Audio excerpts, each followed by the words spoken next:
Hi, this is Joe Sullivan, sports editor of the Boston Globe, and this is Globe 10.0. With me is Dan Shaughnessy, and Dan, your Boston Celtics, the Big Three.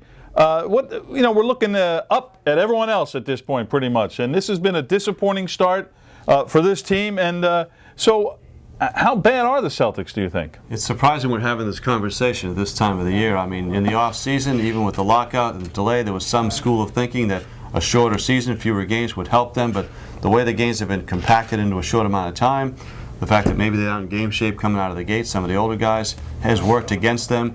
And now we're talking about a team, are they going to make the playoffs? That's amazing to me, given, they've always been pretty much a kingpin since they've had these guys together. This is the 5th year together.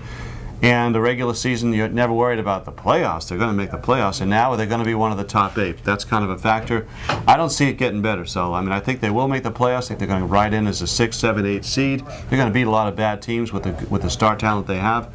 But what we've seen so far is just not encouraging. It doesn't give you a lot of hope, and I'm not sure what's correctable about the current roster. Well, you're right. They will make the playoffs, but that's not exactly a difficult task in the NBA. So they better make the playoffs with this group of players, and I think they will.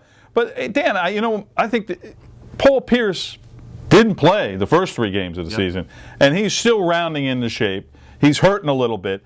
I don't think we can really make a judgment on this team until we get Pierce back playing the way he can play. I understand what you're saying, and that's true. He's their best player, clearly, but it looks like Garnett might be, I don't want to say done, but a player that only once every 4 or 5 nights has an impact the way he used to have an impact.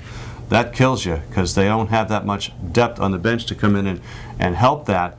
Allen might be a guy. I think Ray Allen could get traded during the course of this year. That's one chip Danny has. He makes a team on the bubble a lot better. He's a guy that could have some value moving forward.